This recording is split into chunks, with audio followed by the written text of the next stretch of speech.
And also when you want to bring a group, you need also to know, like, to feel the spirit. And like you need to bring people that can get good together. Because also, I had volunteers who almost hit each other. So like that's one of the most important things, that also you want to enjoy the volunteering along the way. You don't want just to be in charge of those people. So that's something that I really pay attention to when I have interviews with people. A warm welcome, dear Dovies, to another entry into the Diary of Volunteers on Earth. This is kind of like a part 2 episode. If you've not listened to the episode with HomeAwe, with Yazan and with Noor, then I highly recommend doing that now if you wish, or you can do it later. It's not like there is a lot of like pre-information that you need, but maybe just to give you an understanding of what HomeAwe is, because we do refer to HomeAwe a lot in this podcast with Lana. Lana is another volunteer whom I had the pleasure with to volunteer in the same team at the Bansko Nomad Festival, which was super fun. We were both in the media team. Lana had a little bit of a different job, and as you can tell in this episode, by the time we recorded, we already knew each other for a few days, and we had a lot of banter going on.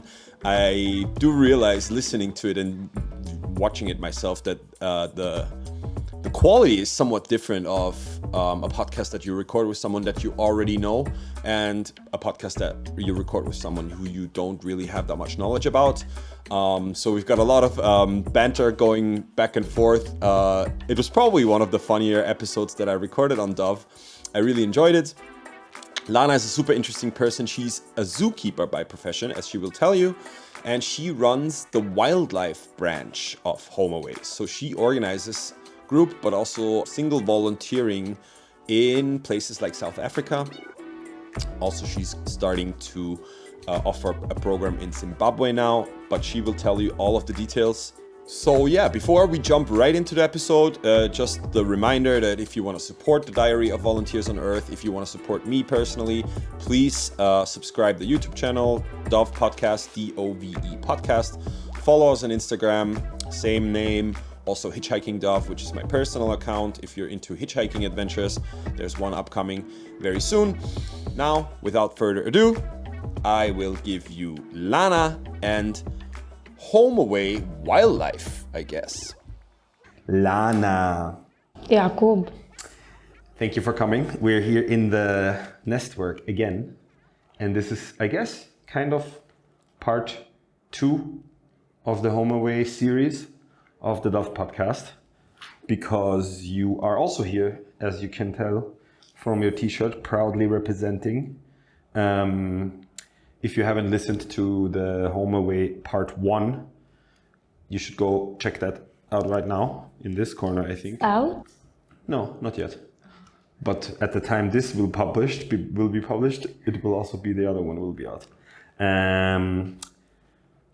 Because that will give you all the background, context of HomeAwe. And Yazan, who's the founder of HomeAwe, he told me that I should also talk to you, because you have something very interesting to talk about, because your, let's say, your field of volunteering is a little bit different than the other ones. Exotic. Exotic.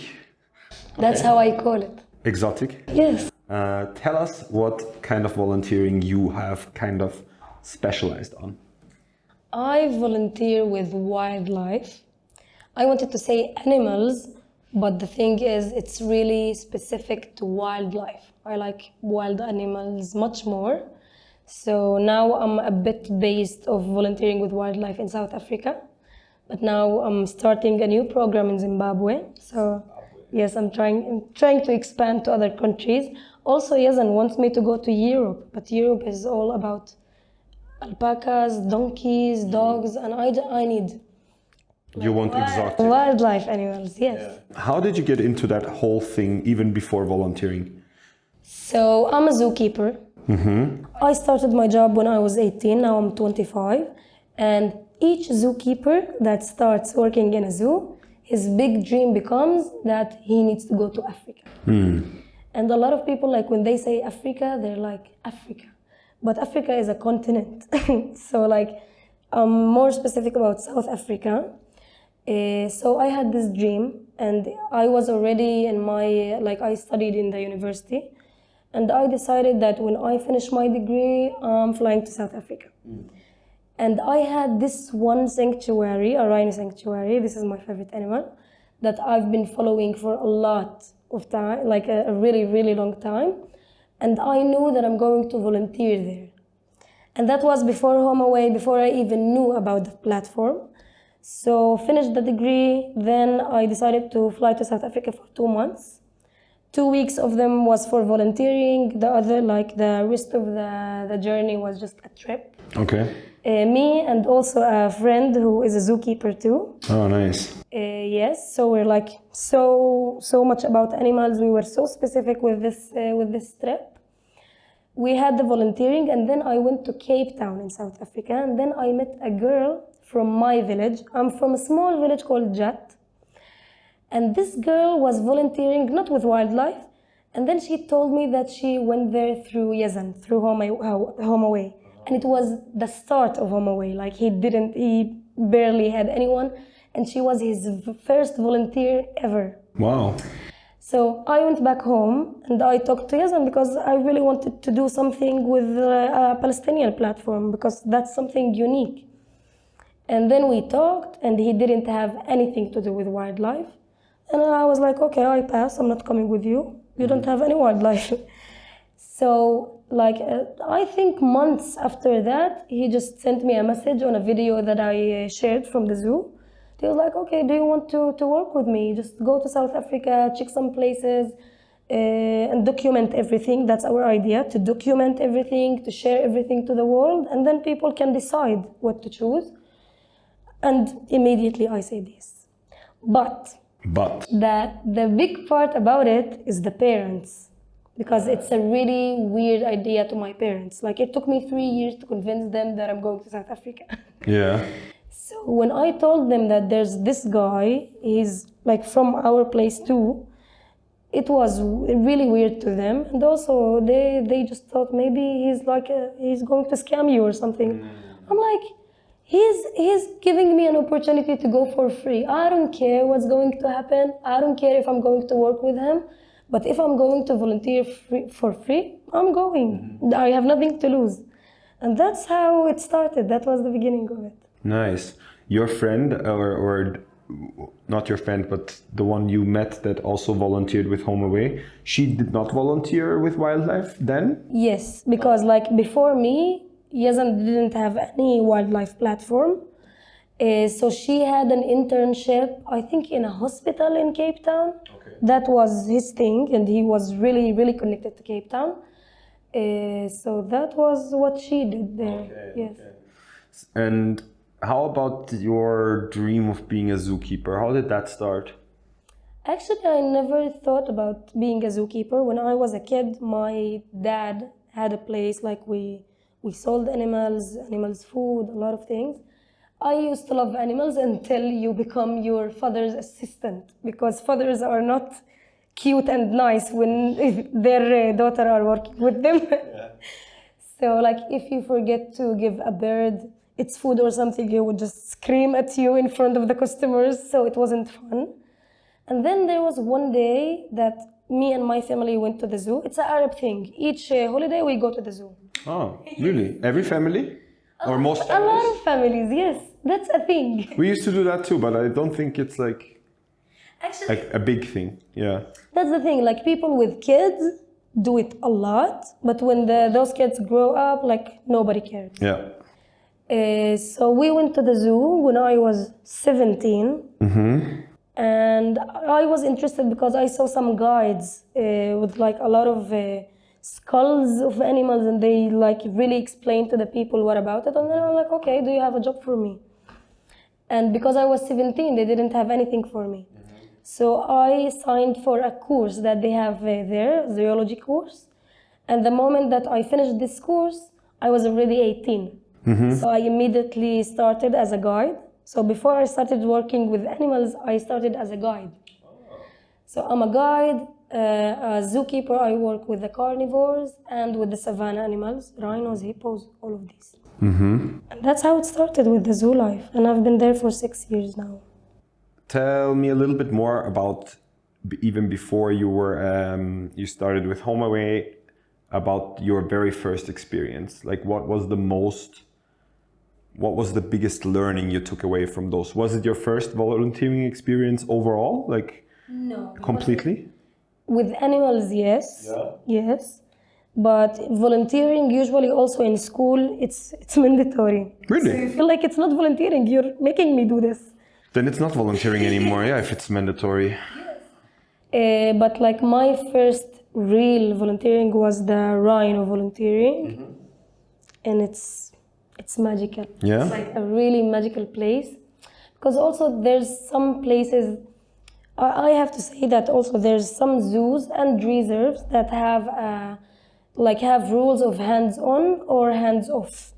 In my zoo, it's hands-off. You don't touch animals, you don't try even to touch animals because there's no need to do that.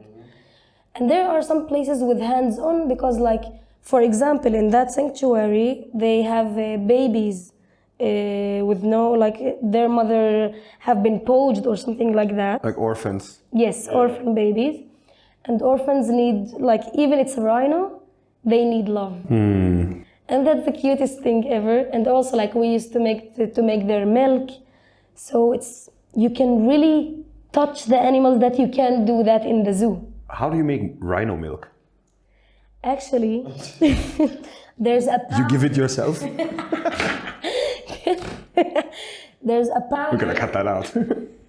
No, we're not. It's okay. So there's a powder that this place made, and it's called rhino meal, and it's a powder for rhinos. Wow, Yes. interesting. And what goes in there? I can't even imagine. Like, That's the thing, because baby rhinos, when they are born, they need their mother's milk. And also, like what I also saw in that sanctuary, that sometimes babies have to get off their mom's poop, which is disgusting to us, but it's good for their system. they eat their mom's poop? I think things from the poop or materials from the poop go also through the milk from the mom. But so sometimes when we made the milk for the baby rhinos, we had to bring an actual poop and just make a poop shake. Fun. Yes. Okay. So that's definitely a type of volunteering where you cannot be like, how do I say, like princey or princessy, because you're gonna get dirty and you're gonna get your hands on shit. Yes, that's the thing. Yes, that's the thing. Also, like when volunteers want to come or when they sign for volunteering with us, we do a Zoom meeting. And I tell them, like, you can't be a princess there. Yeah. You're getting your hands and your feet in the mud.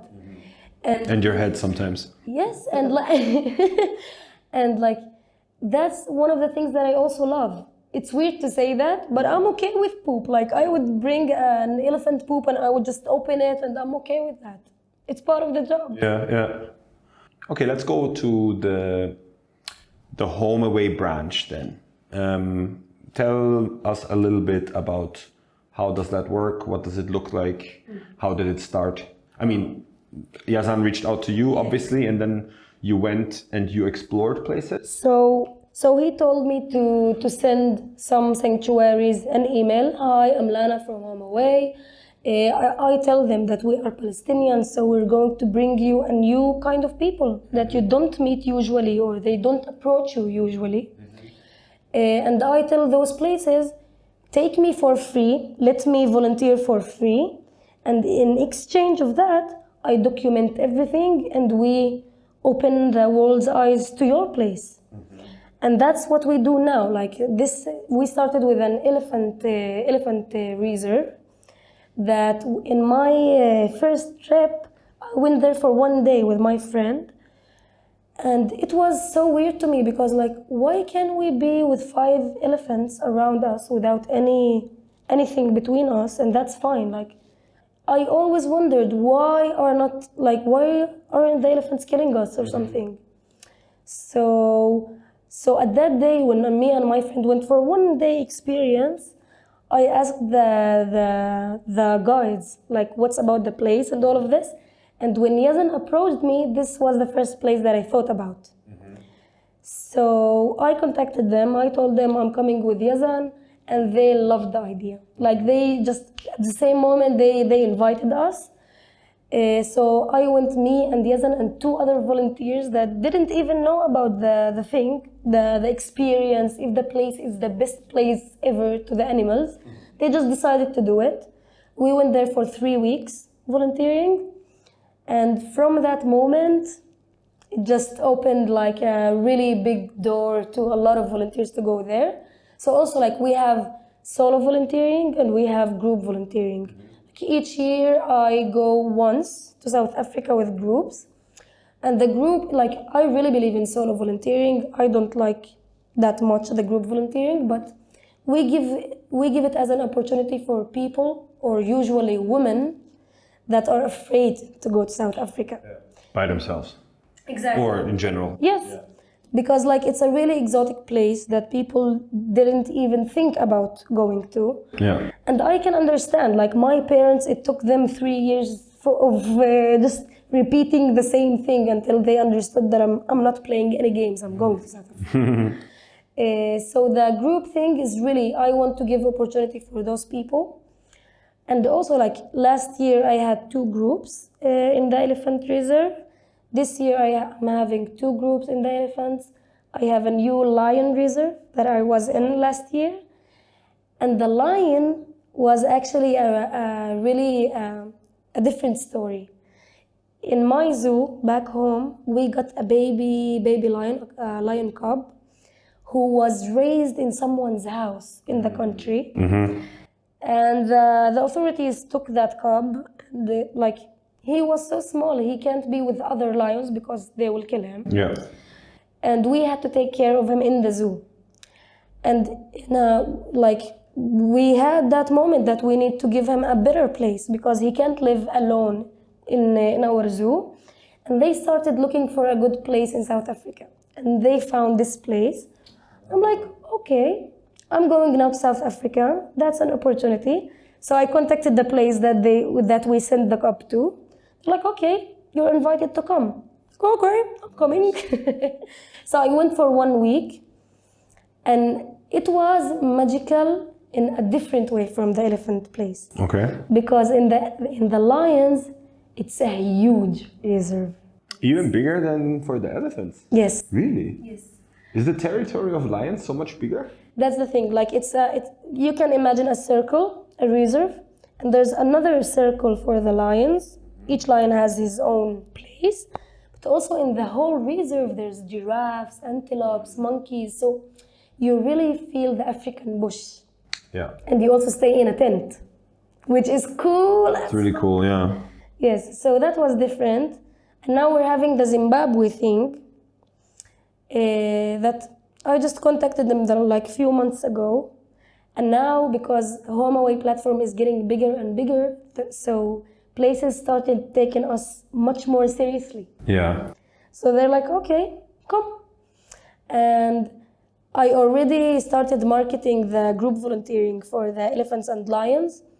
And then I decided that I'm not going alone this time. Usually I go alone, check the place if it's ethical, because that's the most important thing to me. Ethical to animals, that's the first thing. Mm-hmm. And then we published without any reels, any videos. I don't have any content about it. That I'm going to this place. It's a new experience also for me as your guide, if anyone wants to come. And this was the volunteering that got fully booked. The first volunteering, not the elephants, not the lions, the monkeys. Oh. So I'm excited. What kind of monkeys? Baboons. Baboons. Yes, baby baboons. Baby baboons. Also orphans or what? Oh, cool. So also like the difference between the lions, elephants, and baboons, that in the baboons it's hands-on. Yeah, okay. So you're with the animals, yeah. You're raising a baby baboon. Yeah. That's the cutest thing ever. Until it bites you. I don't care. I'm vaccinated, I don't care. You have to get a vaccination against baboon bites or rabies. Rabies. Although they say you don't have to do it because all of the animals are vaccinated. Yeah. But anyway. Yeah, just to be fair. Yeah. Yes. You were saying that for you the ethics are important, and that's actually something that I find also really interesting, because I used to love to go to the zoo, and I think I've told you that I also, when I was a kid, when I was about 10, 11, I was super into animals. I used to have like this book that had a map of the world on every page, like each continent or each region. Some regions were like singled out, had a double page, and then you would see all the animals that live in this region. And I used to go like on imaginary safari in our garden. I only knew those things when I started working in a zoo, like which animal belongs to which. Really? Yes. Yeah. I was super into that. Like I don't know. My mom always keeps on telling this anecdote. When I was 3 or 4, maybe even, I don't know. Maybe she will correct me on this. Does she watch all of your podcasts? Of course, she's my mom. Hi, Jakob's mom. Shout out. There's a zoo in my state, I should say, not district. And I was little, I don't know how old, but I was very little, and I was like, look, Mom, there's an ocelot. Or I don't even know if that's the English. Ocelot? Ocelot, I think. Ocelot is It's a cat. no. A cat in South America. I know what you're talking about. I don't know if it's the English translation of that animal. If it's not, I'm gonna put it in the subtitles or whatever. But I was saying that, look, Mom, it's that animal. And like all the like grown-ups like looked at me like, holy shit, how does this 3-year-old know what the name of this cat is? So I was really always super into animals. And I loved going to the zoo. And then in recent years, maybe let's say in the last 5 years, 5, 6, 7 years, I had some opportunities to do some like real wildlife encounters, like outside of the zoo. So for example, I went on a river safari in Malaysia, and we saw an orangutan. What? Yeah. You didn't tell me that. No, I haven't. I have to keep something for the podcast. Okay. Yeah. Do you have photos? I have a whole thing on my Instagram I can show you later, because it was actually kind of like almost a traumatizing experience in a way. I would be so scared and I would cry out of. Well, it was because, so probably you know this, but in Malaysia and also in Indonesia, they have like all the palm oil plantations, right? Yes. So the actual habitat of the animals is very small. So there's this place in Malaysia called Kinabatangan River, I think. And this is where I went with a really good friend of mine. Shout out Julian. And we did, I think, 3 nights and 4 days, or 2 nights and 3 days, I don't remember.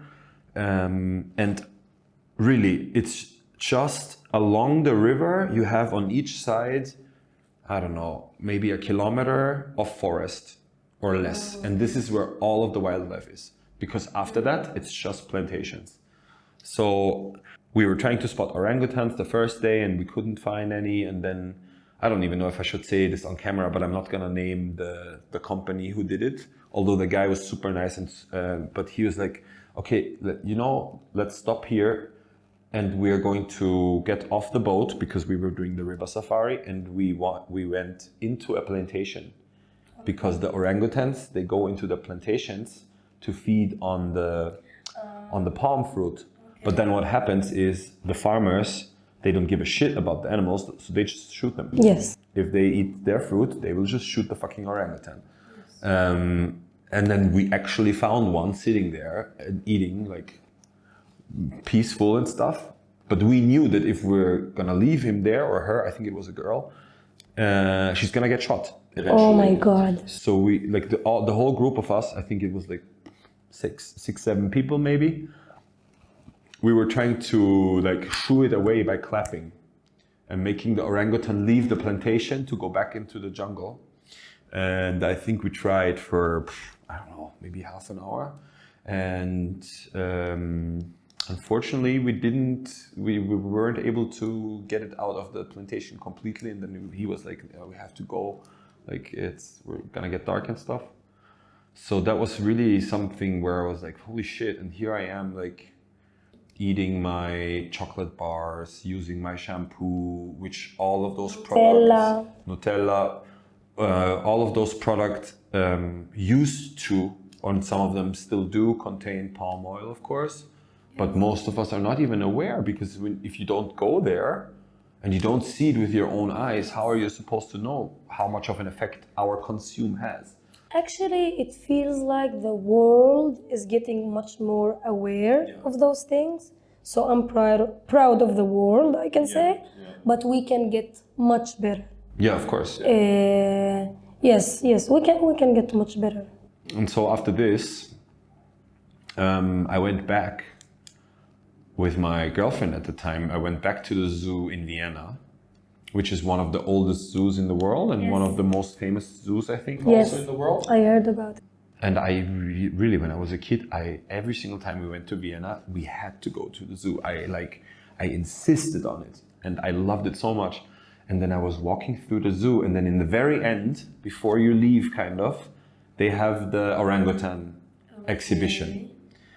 And I just felt so fucking depressed. Because you saw it? Yes, because I saw it in the real wild. Yes. And I was like, fuck us, like what are we doing? We're ruining their habitats, and to put then the animals into cages or into exhibitions in a zoo. That's the thing about zoos. Exactly. That's what I wanted to ask you about, because I feel like there's some kind of like controversy and debate going on whether or not zoos are good or they're actually bad. And so I wanted to ask your opinion. It was a long lead up to this question, but I had to. Yeah. It's a sad story. It is, yeah. So I think that, like, sometimes I also think about a lot of people to tell me, if you love animals so much, so how can you see them behind the bars? Yeah. The first thing that I say is I am there in order to know and see that I am doing them good things. Mm-hmm. But before I explain this, I also felt that about elephants. When I saw elephants in Botswana, I was in Botswana, and it has the biggest elephant population. So we were like in a boat also, and there was elephants everywhere, just everywhere, a lot of elephants. You just get back to the zoo, and my zoo has the biggest elephant in captivity in the world. He has a Guinness record. Really? How many are there? What? How many elephants? In our zoo? Or you mean like the biggest individual? The biggest individual. He's like 7 tons. Okay. And like one individual can be from 5 to 6. Sure. So he has a Guinness record. Okay. And like when you get back to the zoo, you see like this is sad. So if we're talking about elephants, good zoos now are planning, when the moment comes when their African elephants die in their zoos, there will be no longer African elephants in zoos ever in captivity, because they know now that elephants migrate from country to country. African elephants, they migrate. So whatever you do to them in a zoo, you can't get to a point that you're fair to them. But if we're talking about Asian elephants, so they stay, like they don't really migrate, but still, because when elephants go, like when they walk a lot, they get their nails, what's the word for it? Their nails? They get them polished? Wait, I'm going to get through that. No, but what? When elephants in the wild, when they walk a lot, their legs and nails gets... it's like less and less? Yes. Yeah. So in zoos, because the elephants can't walk that much, every zoo has to do it like 3 times a week. Yeah. So we really do pedicure. Pedicure, yeah. So sometimes they really try to do their best, but it depends like if it's fair or not. Some animals, like if you don't have it in zoos, one day there will be no longer anyone of that animal in the wild, and we will just be sorry about it. That's not the best solution. Like the best solution is to cut the problem from the source. Exactly, yeah. And that comes to the big heads, to the big people, to the countries, to the government. Sure. And if the government doesn't care, it can be so hard to deal with those things, and that's how zoos have their part in it. So like my zoo, I'm actually proud of them, but still, I don't think elephants should be there, and I don't think birds should be there. Ah. Also, in every zoo, Birds are a really sad thing actually too, because you have to cut their feathers, right? So you don't have to, but like they're in a cage. They can't really fly. Yeah. Or any real, I would say any animal that has a large territory. Yes. Right? Like any animal that roams and covers like vultures. dozens or hundreds of kilometers. Even tigers, I'm thinking like a male tiger has a huge territory, right? That's true. Yeah. But still, like also their wild habitat are getting destroyed, and for now zoos are the ultimate solution of the world. That's what the world say. Also, like there's one kind of rhino, like there's the white rhino. And the white rhino, there's the northern and the southern. And the northern one, there's now in the world only 2 females. I'm sure that you heard about Sudan when he died. Yeah. So now, because they are in a reserve and because people care, they're trying now to really implant embryos. Like they had a lot of stem cells from other rhinos before years ago. So also, science is getting better and better for animals.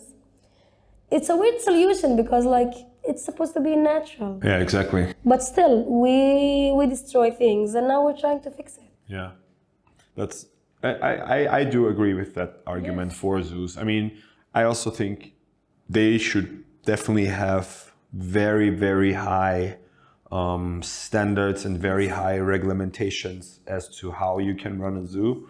Like for example, I don't know if you, this was just on the news, maybe even while we were already here in Bansko, but a lady got killed in France because she went jogging in a safari park and she accidentally somehow entered the Siberian wolves exhibition. Oh my God, that's a horrible death. And the wolves, it's actually, do you know what the Darwin Award is?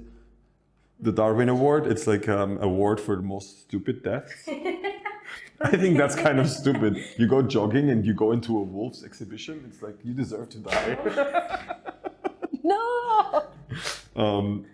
But those kind of safari parks, at least there used to be one in Austria, and I think that one, for example, didn't have very good standards. You drive with your car through the exhibitions. We also have that in my zoo. Like in my zoo, it's like a big place. We have the savannah area that you go with your car and you have rhinos, hippos around you. And then you go to the walk in the zoo between cages. Okay. And also like if you're... But how do you do that in an ethical way? What? Like having that sort of exhibition, because I feel like the more you are kind of disturbing an animal. Don't you think that it's better that you are caged in your car and they're roaming freely instead of you roaming freely when they are in their cages? So in our zoo, like we think that the savannah area is the best for all of the animals. Fair enough. Yeah. I hadn't seen it that way before. True that. Good point, yeah. Moving on. I was going to ask you before we talked about the ethics, because I think that's a topic we can discuss for a long time. And if anyone out there has an opinion, drop it in the comments or whatever. I was going to ask you, what are the biggest challenges that you face as a volunteer with wildlife, and be also someone who now basically, I guess I could call you a facilitator who facilitates volunteering, right? Yeah, I do that. You bring other volunteers now to Africa, to South Africa, soon to Zimbabwe too, right? Yes. To volunteer there. Yes. Or a group leader or whatever. I don't know what you call it in HomeAwe. We also call it as a group leader when I take. So what are the biggest challenges you have as a volunteer yourself and as a group leader who brings other volunteers? I will start with the group question. That when you're going with a group, like we do a Zoom meeting, we make an interview for everyone who signs up. And when you're trying to choose people, the most important thing is English and responsibility. So last year when I had my first group, you know, like I was a beginner, I wanted just to be fully booked and that's about it. And like I had maybe 2 that didn't speak English well. And then in the field, I felt that they are in danger all the time. Like a guide can come to one of my volunteers who doesn't speak English and tell him, there's an elephant behind you, move now, and they wouldn't even understand. So like this year, I need to be much more on it with that thing. And also when you want to bring a group, you need also to know, like to feel the spirit. And like you need to bring people that can get good together. Because also, I had volunteers who almost hit each other. So like that's one of the most important things, that also you want to enjoy the volunteering along the way. You don't want just to be in charge of those people. So that's something that I really pay attention to when I have interviews with people. And another difficulty that a lot of people don't understand, that you're volunteering, but you're paying money to do that. That's good to mention, actually, that it's not something that you can do for free, like many other volunteering positions where you just go there, you volunteer, you get maybe, you know, a meal and accommodation even, but not with wildlife. Yes, usually with wildlife, like from what I saw in Africa, and I think also in Asia and other places, usually wildlife volunteering is, it costs money, and a lot of times it's also expensive. And it took me a long time to know what to tell the people in order to explain that to them. Like, why do I need to pay? I'm coming to help you guys. So what do you explain them? So now I really understand that those places or those reserves are not governmental places. They're private properties. People who just want to help decided to open a place, and now they need money in order to give veterinary medicine to the animals, to build the place itself. So they bring volunteers who put money, and you know that your money is going to those animals. It's not like you're going to a zoo and you don't know where the money goes to. Maybe it's a governmental zoo. You can never know. But in those places also, that's one of the things that I really look for in South Africa, that I want private places with private people that their intention from the start was to help, and that's it. So that's something that I explain to the volunteers, and not everyone wants to be a part of something like this, because not everyone believes. Yes, that's fine. Do you still think there is reservoirs out there that scam people, and they pretend that the money goes to the animals, but then how can you find out that they are? It's not about the money, it's about how they treat their animals. Like there's a lot of scam volunteer places that they sell you a story and you discover that the story is much different. For example, when I wanted to go to South Africa for the first time, there was a friend of mine who is also a zookeeper who was there and volunteered in a place that they were with hands-on. They touched elephants, lion cubs, and also she showed me videos of her training lion cubs. And what they told them is they are trying to train them in order to bring them back to the wild.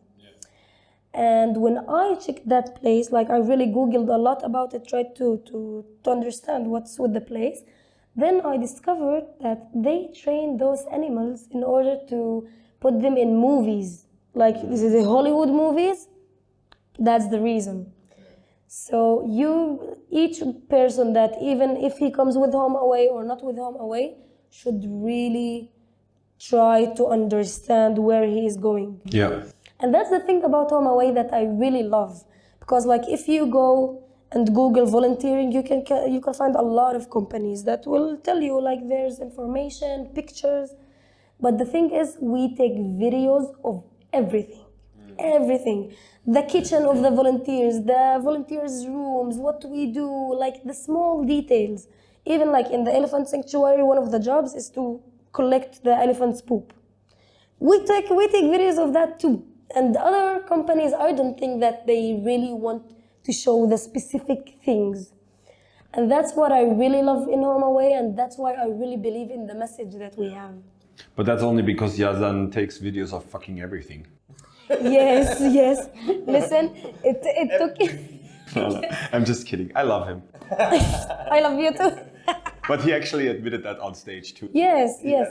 Also, like when I started working with HomeAwe, it was so hard to work with Yazan because it took him a year to make me understand how the social media thing works. Like, I love to live in the moment. I don't like to take videos all the time. I don't want to be with my phone. I want to be with the animals. And it took him a long time. We fought a lot about those things too. But now I get it. Because also, like, from a point of view of someone who wants to pay a big amount of money for something like that, I want to see everything. I want to know everything. So it makes sense. Yeah, from that point of view, it makes sense for sure. Yes. Is there anything that where you feel like we haven't covered yet? We talked about zoos, volunteering. Yes. Do you want that quiz? Yes. You want that quiz? Sure, yeah, let's do it. I mean, I fucking rule, so I will be able to answer any question. So actually, you're good with animals. I am, yeah, because I was so interested in them when I was early. So Lana prepared a quiz because we were doing this the other night. I don't know what questions you were asking. I don't remember exactly. What was the weight of a baby? The weight of a baby bear. A baby bear, yeah, that's right. Do you remember? No, I'm going to ask you new questions. Yes. Yeah, new questions. And before I'm going to answer them, of course, you guys should answer them in the comments or wherever. And then you can just check yourselves before you wreck yourselves. Yes. Okay, let's start with the first question. Question number 1. Jakob, is zebra black with white stripes or white with black stripes?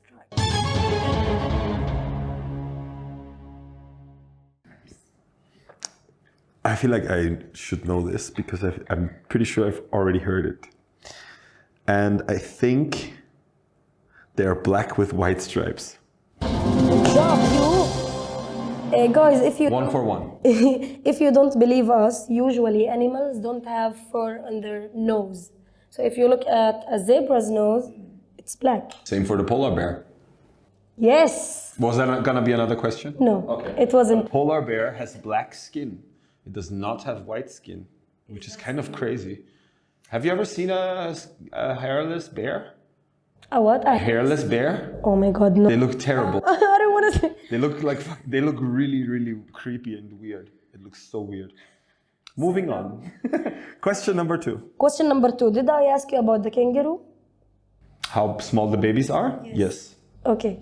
So another question. Well, how small are the babies of kangaroos, guys?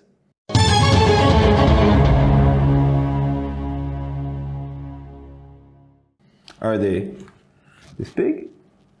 Or this big?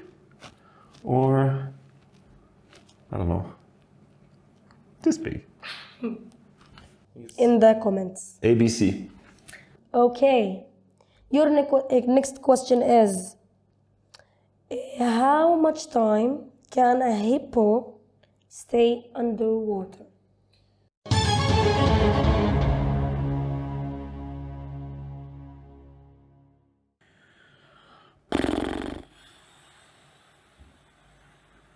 I don't know. Can he breathe underwater? No, of course not. It's a mammal. It's a mammal, yeah. And they don't even swim, right? They're bad swimmers, yes. They just hope. They're just buoyant. Yeah. I don't know. 45 minutes? You're exaggerating. Yeah, too much. Yes, Tom. They can be underwater for 8 minutes. 8 minutes, 10 minutes. Okay, the next question, you will love it. How many omelets can you make out of a Ostrich egg. egg?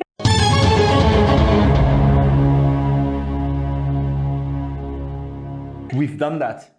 Me and my family. Ah, okay. Yes. Oh. But I still don't remember how many it was. Maybe like 60? No. 20. 20. 20, yeah, 20. 27. Yeah, we did that for so. I love this question.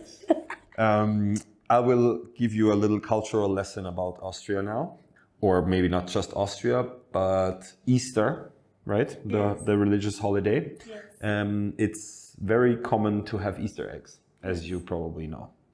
And in many families, you have an Easter egg hunt on the Easter Sunday. So children get presents in little like nests, and they have eggs and chocolate. And in my family, or also in many other families, on the Saturday, the night before, you have a big bonfire. Back in the day, now it's not allowed anymore because of air pollution. In the Also cities, in our country. yeah, in the cities you cannot make those kind of bonfires anymore for Easter.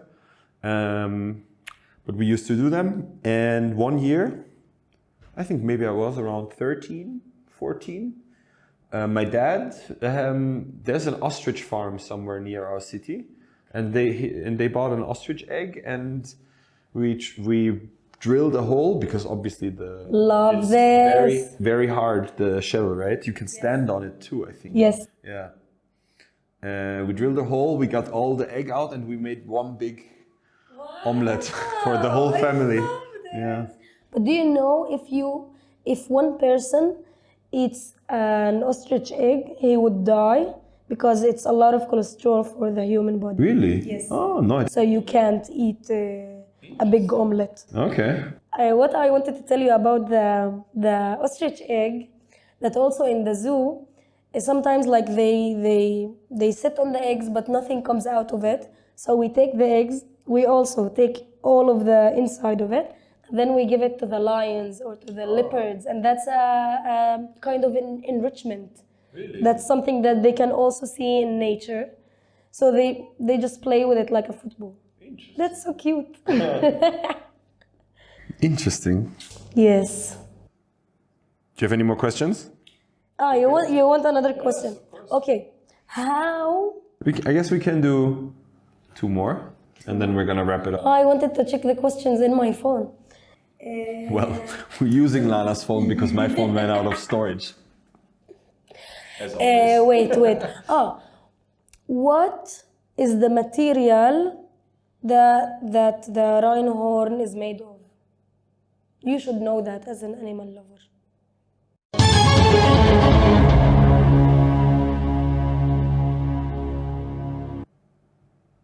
The material, the same material as the teeth, right? No? It's not ivory, obviously. It's also something from our body. Nails. Yes. Keratin. Nice. Keratin. Yes, good job. One last question. Sure. 2 more. 2 more. Yeah. Okay. If you remember. I need to wait. I'm thinking. What is the animal with the highest successful rate of I know this. of hunting? I know that. Let's see. I don't know if the guys know it though. I will give you 5 seconds. The best rate of hunting of mammals, right? Yes. Mammals. All mammals or just African? I don't know. African. African. If you're asking like if All around the world. Yes, And maybe yes, there's yes. mammals with a better hunting. it's the successful ever. Of all, Yes. okay. It's the African wild dog. Look at you. Boom, baby. Wow. 80%, something like I that? think it's 90%. 90%. You know why I know that? Why do you know I that? stalked you on Instagram. Nice. So you saw the I saw the video where you were crying. Yeah. Listen, when I was in South Africa the first time, each animal that I saw for the first time in the wild, I cried. But wild dogs, African wild dogs are really beautiful. Yes. They're such beautiful animals. And also they told us that in the place that we were in, it's Kruger National Park, they told us there's only 500 wild dogs. And everyone told us there's no way you will see wild dogs. And like we saw maybe 3. Because they live underground, right? What? They live in underground, like kind of like dens, right? They do their own dance, but also like because there's not much of them. Yeah. And like we were so lucky that we saw like 3 different packs in different days. Like each day in South Africa, we woke up at 4 in the morning, just went out to look for animals. The only animal that we couldn't really see that much was leopard. So fucking hard. I was in Sri Lanka this year, and they have leopards in Sri Lanka too. And I didn't go on a safari, but I really would like to see a leopard. And they have 2 national parks. Actually, they have 3 where you can, 2 where you can see them, and 1 where it's like super rare if you see them. And in one of them, it's called Yala National Park, actually. There's just so many people doing the safaris that it's just like dozens of jeeps just trying to That's not fun. around the national park to find the leopards. And that I was like, nah, you know what? Yes, I actually hate this. Like when we were in South Africa, we didn't go on a safari like with the jeeps. Yeah. We had our own car. We just went through the wild, looked for whatever we find. Nice. How did you do that though? Was that like because you were already there volunteering? No. With that? Like we rented a car, Who's we? me and my friend. And you're allowed to just take it into the national park? Yes. In South Africa, yes. In Kenya, I think you can do that. You have to have a guide with a jeep and things.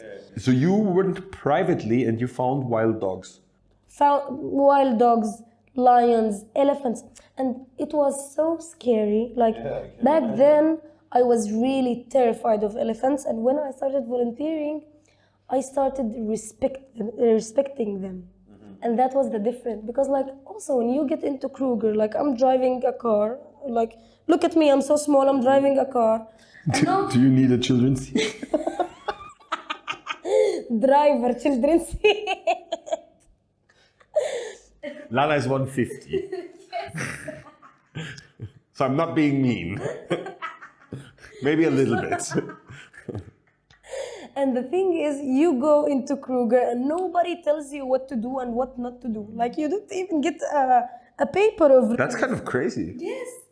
So like when we first got there, I went to their office and I'm like, guys, if I see an elephant, what should I do? They're like, just don't get closer. I'm like, Yeah. But that's what they tell you in Sri Lanka too. that's so scary. Yeah. And like there was one day that we went out to watch the sunset and look for leopards, and like we had 30 minutes and the gates get closed. So like we have to get back in 30 minutes. And when we were on the way and we saw on the left side 2 bull elephants that they were fighting. And we said, okay, we don't care. So we continued, and like after 15 minutes we decided that we want to go back. So when we went back, both of the elephants were on the road. We only have 15 minutes to go. There's no signal, not one car in the road, and just only us with the 2 bulls. That day I cried my eyes out. That was scary. Yeah. And then like we saw one car with 2 men. They look like the National Geographic men. Like they look prepared for everything. And then we told them like, we can't pass. We don't know what to do. And then they told us that we have to be so close to their car, because if we're not so close to their car and we're just passing, there's 2 elephants here. If we're not too close to them, the elephants usually tend to hit the second car. Okay. So I was driving, there's an elephant leg near me, and maybe we're going to die. And that's why, like at the same night, we cried so much, so much. That was scary as fuck. And then you were not scared after anymore? After the volunteering, I was not scared anymore. But like when we were in Kruger, like we had a full week after that. Each time that we saw elephants, we wanted to die. Like we could die. Yeah. I'll show you the videos after, but we went on a foot safari in Sri Lanka to see animals.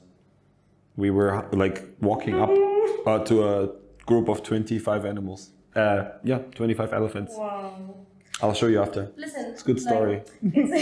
Really, it is. Okay. Yeah.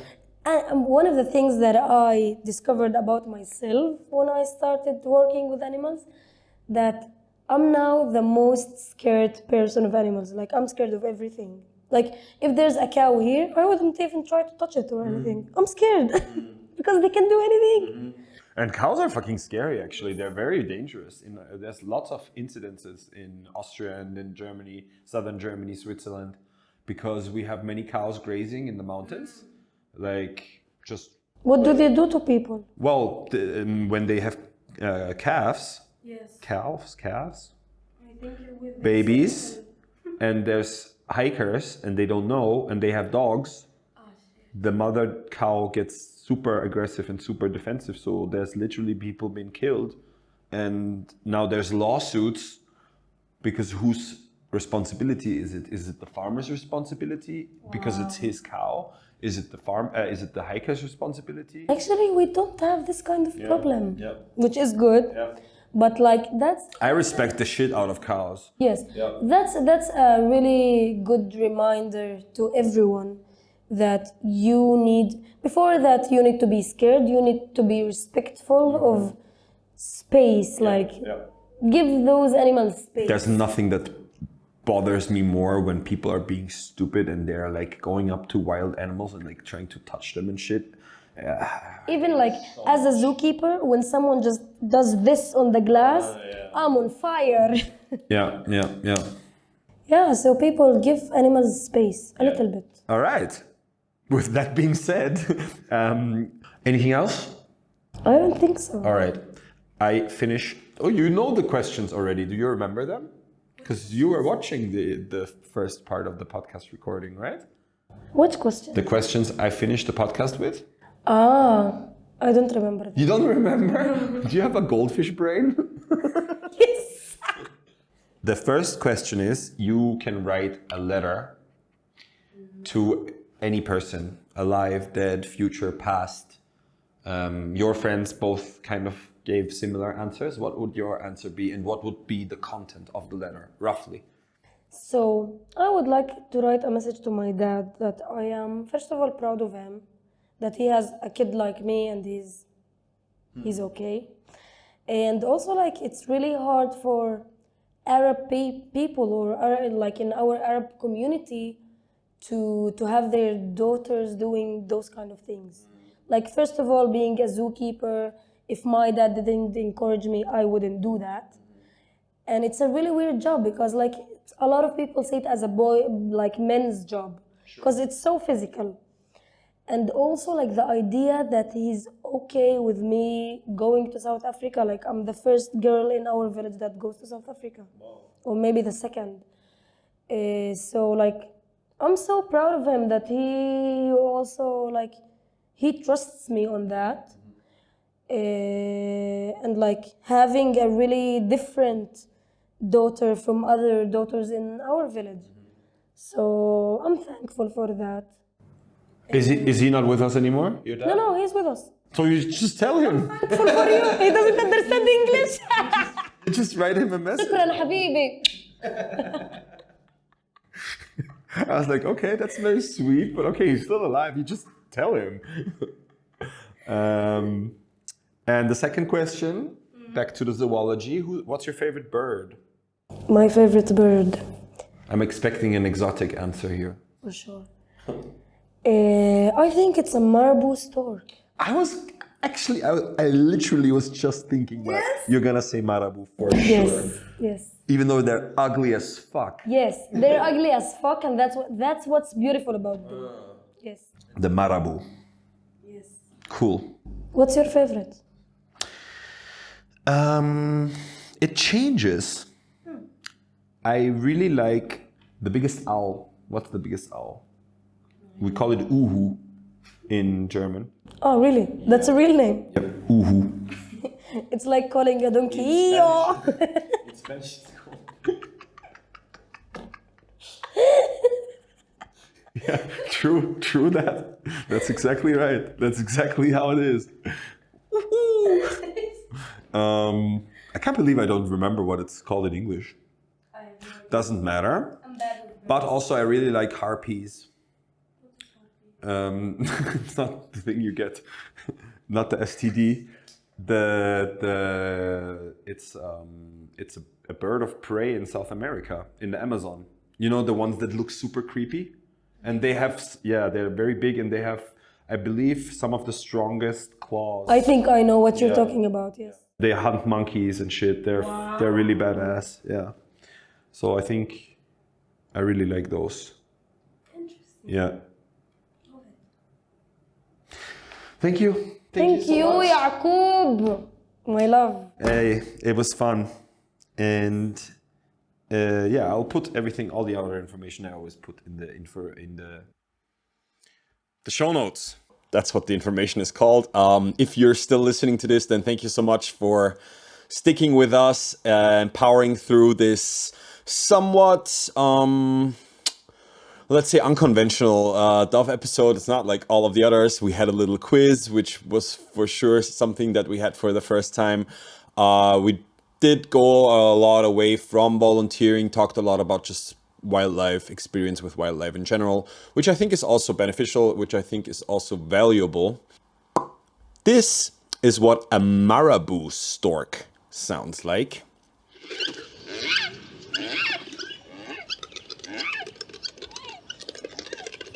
And yeah, that's it for today's episode.